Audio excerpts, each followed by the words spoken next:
بسم اللہ الرحمن الرحیم۔ السلام علیکم ناظرین، ایک دفعہ کا ذکر ہے کہ ایک صحابی حضور اکرم صلی اللہ علیہ وآلہ وسلم کی بارگاہ رسالت میں حاضر ہوئے اور کہنے لگے کہ اے اللہ کے نبی صلی اللہ علیہ وآلہ وسلم، میں روزے کی حالت میں تھا کہ میری بیوی گھر سے باہر کسی کام کی غرض سے جانے لگی تھی کہ میری نظر اس کی پنڈلیوں پر پڑ گئی، مجھ سے رہا نہ گیا، میں نے اپنی بیوی سے اپنی حاجت پوری کر لی۔ ناظرین، یہاں پہلے ہمیں آج کے دور پر متوجہ ہونا پڑے گا کہ آج کے دور جدید میں لوگ موبائل ٹیلی ویژن پر بےہودہ تصویریں اور فلمیں دیکھتے ہیں، جس کی وجہ سے ان کو وہ فاحشہ عورتیں اچھی لگنا شروع ہو جاتی ہیں۔ ایسے لوگ اپنی بیویوں کو وقت دینے کی بجائے انٹرنیٹ اور دوسرے بےہودہ ذرائع پر اپنا وقت ضائع کرنا شروع کر دیتے ہیں، جس کی وجہ سے گھروں میں لڑائی جھگڑے عام ہو جاتے ہیں۔ اسی وجہ سے مرد اپنی بیویوں سے بیزار ہو جاتے ہیں۔ ناظرین گرامی، مرد کو جو رغبت اپنی بیوی کی طرف اللہ تعالیٰ کی طرف سے حاصل ہوتی ہے، وہ رغبت ختم ہو جاتی ہے۔ میاں بیوی میں رغبت کا ختم ہو جانا ان مردوں اور عورتوں کے لیے سزا ہی ہوتی ہے جو بدنگاہی سے پرہیز نہیں کرتے۔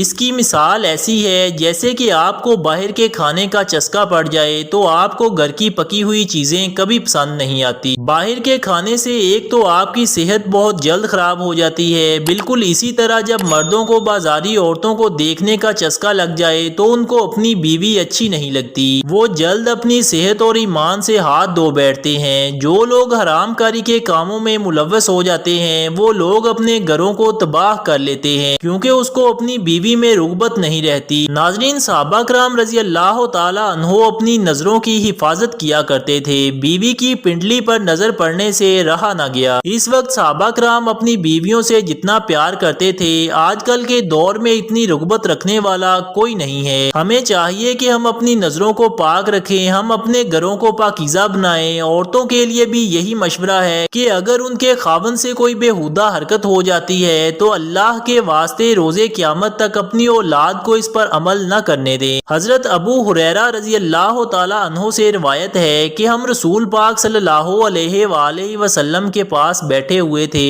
کہ ایک بندہ تشریف لے کر آیا۔ حضور اکرم صلی اللہ علیہ وآلہ وسلم سے عرض کرنے لگا، اے اللہ کے نبی، میں ہلاک ہو گیا ہوں، میں ہلاک ہو گیا ہوں۔ رسول اکرم صلی اللہ علیہ وآلہ وسلم نے دریافت کیا کہ کیا ہوا ہے تمہارے ساتھ کہ تم ایسی باتیں کر رہے ہو؟ اس نے جواب دیا، اے اللہ کے نبی صلی اللہ علیہ وآلہ وسلم، میں روزے کی حالت میں اپنی بیوی سے جماع کر بیٹھا ہوں۔ تو رسول اکرم صلی اللہ علیہ وآلہ وسلم نے اس بندے سے پوچھا، تیرا کوئی غلام ہے تو اس کو اس کے کفارے میں آزاد کر دو۔ اس بندے نے جواب دیا، اے اللہ کے نبی صلی اللہ علیہ وآلہ وسلم، میرے پاس کوئی غلام نہیں ہے۔ نبی اکرم صلی اللہ علیہ وآلہ وسلم نے فرمایا کہ تم مسلسل 2 مہینے کے روزے رکھ سکتے ہو؟ تو اس بندے نے جواب دیا کہ اے اللہ کے نبی صلی اللہ علیہ وآلہ وسلم، ایک روزے میں مجھ سے رہا نہ گیا تو 60 روزوں میں کیسے برداشت کروں گا؟ میں 60 روزے نہیں رکھ سکتا۔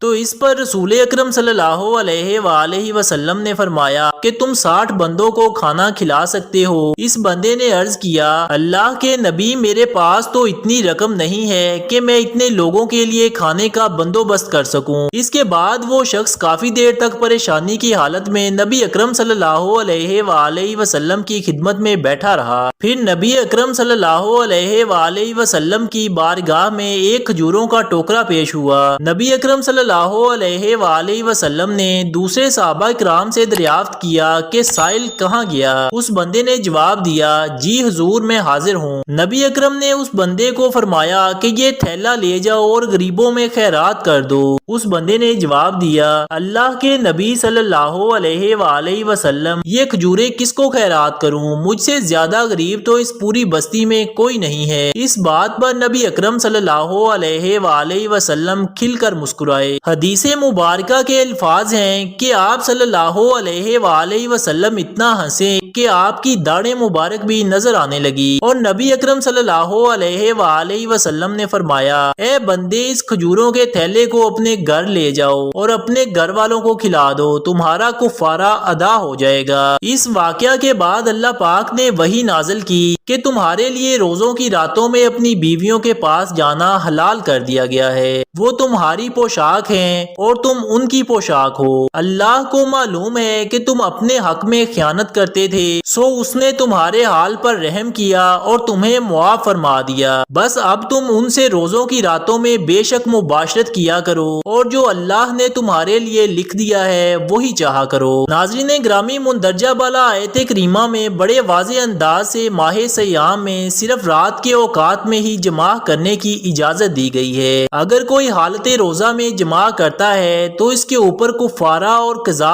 واجب ہو جاتا ہے۔ قضا کا طریقہ کار یہ ہے کہ رمضان المبارک کے مہینے کے بعد ایک روزہ رکھا جائے، جبکہ کفارہ کا طریقہ یہ ہے کہ جب شخص پر کفارہ واجب ہو جائے، اگر وہ شخص قدرت رکھتا ہے تو ایک غلام آزاد کر دے۔ آج کل چونکہ غلامی کا خاتمہ ہو چکا ہے تو لہٰذا کفارہ کی یہ صورت غیر مؤثر ہے، تو 60 دن کے مسلسل روزے رکھے یا 60 مسکینوں کو کھانا کھلائے۔ قرآن پاک میں ہے کہ اپنی حیثیت کے مطابق اپنے عزیز و اقارب اور غریبوں پر خرچ کیا کرو۔ حدیث نبوی صلی اللہ علیہ وآلہ وسلم ہے، جہنم کی آگ سے ہر وقت اپنے آپ کو بچانے کی کوشش کیا کرو۔ جب آپ کو غصہ آئے تو زیادہ سے زیادہ صدقہ کیا کرو، کیونکہ صدقہ انسان کے غصے کو بہت جلدی ٹھنڈا کر دیتا ہے۔ تمہیں چاہیے کہ کسی محتاج کو کچھ دے دیا کرو جس سے اللہ تعالیٰ تم سے راضی ہو جائے۔ نبی اکرم صلی اللہ علیہ وآلہ وسلم کا ارشاد مبارک ہے کہ دوزخ کی آگ سے بچنے کے لیے صدقہ بہترین ذریعہ ہے۔ اگر تمہارے پاس رقم نہیں ہے تو ایک کھجور لو، اس کو آدھا آدھا 2 حصوں میں تقسیم کر لو، ایک حصہ خود کھا لو